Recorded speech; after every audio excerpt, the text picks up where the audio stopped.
Hi there, I'm Coach Kenneth. And I'm Coach Victoria. And today we're going to be talking about breakups in later life. A subject Coach Victoria knows a lot about because she's getting very old. I'm kidding, of course. We've had a lot of people ask us to do videos about this, and I think we have in the past. I just don't remember what the titles are. Yeah, and most of our content does seem geared towards those between 20s and 30s. However, our content really is for anybody, but we thought we would make this specific video just for those of you who are in this population who might need some more unique guidance. Exactly. And believe me, I randomly take email coachings with the topic is usually how I do it. It has nothing to do with the age. So you guys, anybody who wants to do an email coaching with me, and it's based on people that say, yes, you can use it for coaching. Mm-hmm. Not everybody allows that or says, okay. Okay, so I ask everybody if you want me to do it, and you let me know ahead of time when you do the coachings. So I don't particularly go by ages when I'm choosing the topic, so I don't want you guys to think it's anything to do with that. It's really about if I'm looking for something in a coaching that stands out as a unique thing to touch upon or explore in a video. Mm-hmm. And we do have plenty of clients that are, 40 plus. Oh yeah, and all the time. Mm-hmm. Yeah, so we coach people of all ages all around the world. Right. And now, especially with the prevalence of online dating, people find each other at all ages. So. And one thing I don't think we ever talk about is that you speak other languages too. Mm-hmm. Yeah, this is true. So if you would like to do a coaching in Spanish, Italian, or Norwegian, it might be a little rusty, I'm going to warn you, but I do speak those languages. All right. So what do we have for these people today? What are we going to be talking about? What age group? So we're really talking about 40 plus. And this population, it's unique because of several different factors that we'll talk about today and how that impacts the breakup. Okay. The first thing that we want to talk about is that people in this age group have experience. They lived a good amount of life. And so we don't want to equate experience with the level of insight that a person might have or the level of skills in a relationship that a person might have. I have many calls with people in this age group who say, well, this is a 45-year-old man. Shouldn't he know X, Y, and Z? Shouldn't he know how to treat a partner? Yeah, one would think so. But just because you have a certain age doesn't mean that you automatically learn to develop these skills. Absolutely. One of the things that a lot of people have to deal with is the biological clock component, right? Particularly for women. Now, obviously, there are new technologies available to have children when you're older. If you get a surrogate or whatever options there are, I'm sure they're always looking for new options. Mm-hmm. But a lot of people feel that pressure of, I'm 39, I'm 40, I'm 41, and you get to that age, and I think that's around where they consider a high-risk pregnancy. Mm-hmm. So a lot of people get anxious about that when they get to an age where they're feeling this pressure to have children. I want kids. And I did an email coaching recently with somebody who was, I think, 42. And I said, well, look, you could look at fertility options. You don't have to, bank on having children with this guy that she was only dating for a few months, mm-hmm. right? And she was like, well, I know I want children with somebody I love, not with, a sperm donor or something like that. And that's, her choice. But feeling that pressure of, if I don't have somebody that I want to marry and have kids with, otherwise I won't have kids, that's a big weight. Mm-hmm. Yeah, and oftentimes it translates into your relationship. Your partner can sense that pressure, and it can come through in small comments, in long drawn-out conversations about when you both will start a family, and these things can really impact a relationship. Yeah, and that can make the other person feel more reluctant about getting into that relationship mm-hmm. if they're feeling pressured about it. Right, and there's also plenty of people in this age group that simply don't want children. Mm-hmm. And so that's another reality that you could potentially start dating somebody and then discover that that's not really their goal ultimately. Mm-hmm. So it's important to have those conversations at some point. And I don't want to say super early on, but don't wait too long either. Yeah. I mean, because if you're dating somebody, and you're around 40 or older, the issue with pregnancy obviously can be scary because, you know, obviously people want to have a healthy child. And I know even Janet Jackson had a kid at 50, which is still kind of shocking to me to think, wow, people are having kids in their 50s. But I think at 39, 40, it's a high-risk pregnancy. And so you're always going to be anxious around that. And that can cause breakups. All right. I am really glad that you did bring up other fertility options because that is a reality. And so we say that to provide you with some reassurance that if your goal is to have a family, it might not look the way that you wanted it to, but being able to explore those options can really expand your idea of what relationships look like. Yeah, I think it's nice that there are other options, that you don't have to be dependent on somebody else if that's the kind of life that you want to have. And that is for you to decide on what's going to make you happy. If you don't want to do that, then don't do that. But if you really want to have kids and you haven't found somebody at that age, then why not consider the other option? Exactly. Right? How many people wind up in their 40s with 2 kids and divorced, right? The divorce rate is over 50%. So what's the difference if you do it through fertility? If by chance you haven't met somebody that you're going to have kids with? You know, if it's important enough to you, then I say go for it if you can. What we do as coaches and as therapists is to expand your options. So I'm really glad that you brought that up. The next thing that I want to mention is that many people in this age group already have children. And so that's a reality that does impact relationships and impacts breakups. And so the whole idea of co-parenting, there's, you know, normally a father or a mother or a parent of the children that's involved. That's a good point, because that means you're going to have ex-husbands or wives involved. You're going to have kids and their loyalty to their parents. It's not easy blending families like that. Ask me how I know. I had 2 stepfathers and 2 stepmothers, right? I mean, so I've lived it. And, you know, I wound up having a stepbrother and a stepsister, who I'm actually extremely close with my stepbrother. And he's like a brother to me. I don't see him any different than a biological sibling. But it comes up, and it can cause a lot of issues in parenting styles. In, you know, a lot of times kids are loyal to the parent that left. You know, could be the father or the mother, and they don't want to see a step person involved. That can cause stress, start fights, put pressure. So all of those things are going to be challenging. Exactly. And that's also one of the realities of dating within this age group, is that not only will they have to accept you, but they will have to accept your children and your family, the family that you've created. And likewise for you, you have to accept them, you have to accept their children as a part of their lives too. The other thing that can come up is if their children are already adults. Many people might think, okay, well, you know, their kids are out of the nest, it's not an issue.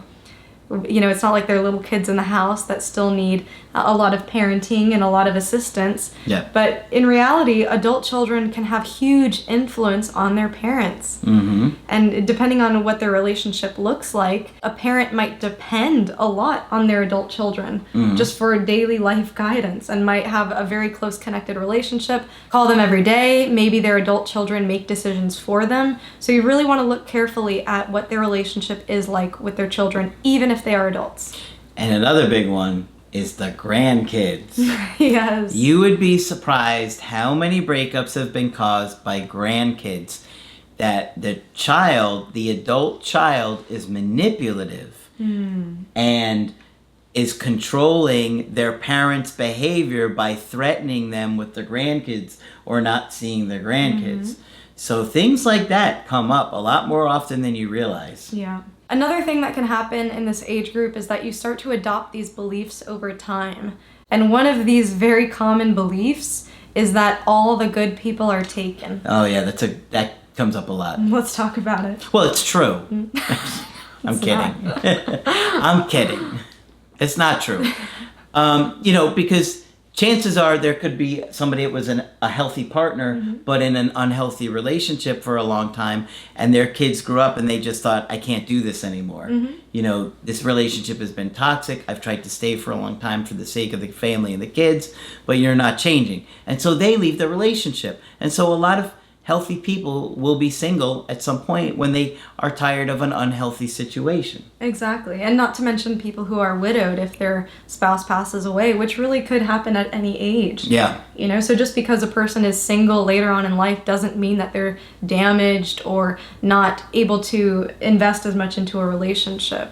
I think that's one of those common skewed ideas. Another common belief is this fear of I'm going to be alone for the rest of my life if I don't find somebody right now. Yeah. And this can be extremely scary, you know, thinking about your body's not functioning the way that it used to be. You might need some help and might need to be a little bit more dependent on others for help. And so that can be scary to think, am I going to have to navigate, you know, this age by myself? For some of you that haven't had kids, it might even be scarier that you're going to be alone, right? Like you feel like there's not going to be anybody there for me because I didn't have kids. Right. It's tough. You know, it is tough. Yeah. We do like to have this hopeful outlook, and we see relationships start at all different stages of life. Just because you're in this age bracket doesn't mean that your chance for love and your chance for a true companionship is lost. So next, we also want to address that in this age group, there's generally a higher chance that your partner or your ex has been divorced, has been, you know, married maybe once, maybe twice. And so there is this stigma about somebody who has been previously married. I've heard clients even say, well, if we get married, she or he has been divorced in the past, it makes it less special when it's the second, third, or fourth time. I'm his 83rd husband. And while we're joking about that, I would like to challenge that thought, because people can come out of divorce in a lot of different ways. For some people, they are deeply hurt. It's hard for them to move past it. They don't really learn and grow, and they tend to avoid it and then try to cover up their hurt with another relationship. For others, they really learn a lot through their marriage. They really learn a lot through what it's like to be with a partner for a long time, to have children, to have these experiences, and they end up growing exponentially as a result of that past relationship. And Ideally. Ideally. Yeah. Ideally. And it does happen. Some people are able to bring their most mature self into a relationship, and that in itself can be very special. Well, my dad was married 3 times. And in his 3rd marriage, he was married for 30-something years before he passed away. And he was very happy. So you would think, well, he was married 3 times, yeah. And the 3rd time it worked well for him. He was with my mom for a long time, and they had a great relationship in a lot of ways, but they just got together very young. Now, his 2nd wife, that's another story. You'd have to search our personality disorders playlist to find information on her. But I do also want to address the stigma that comes along with being divorced. Like I mentioned before, a lot of people might see those who have been divorced as there's something broken or damaged. That's just not true. You know, like I mentioned, people can grow a lot through their experiences, and being divorced, it doesn't define your ability to succeed in relationships. You just want to take a close look and see what they've learned or how they've grown. Now, a lot of times there are going to be ex-spouses involved, particularly if there's kids. And you want to be careful of what's going on with that involvement for you and for them. Like if you have an ex-spouse, you need to be very thoughtful of how it impacts your partner and aware of that. And they need to do the same for you.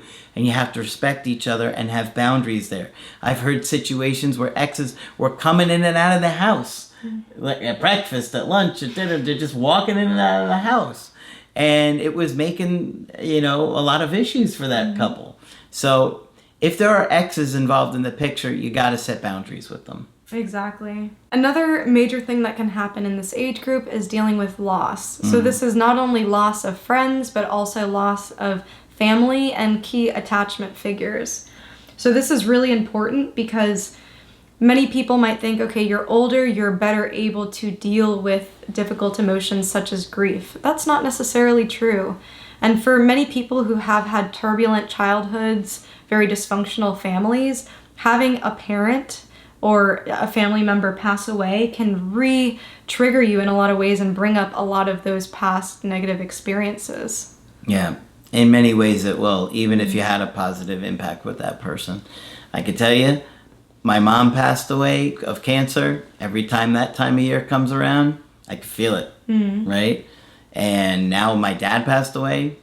I could feel it. I know around that time it comes up, whether I like it or not. It's gonna keep coming up, and and I'm aware of that. I'm aware of anniversary reactions and the things that come up, at that time. But many of you will be dating people that aren't aware of that, and you may not be aware of those things. But the more that you get to know people that you're dating, the more that you're really going to understand that certain times of the year are going to bring up certain things, birthdays, anniversaries of death, stuff like that. Exactly. And some of the people in their life who may have passed may also have been a huge support. So thinking about a person's support system and, who are they really relying on, those losses can be huge, really, really, really impactful in their lives. And some people, like I mentioned before, might also be widowed.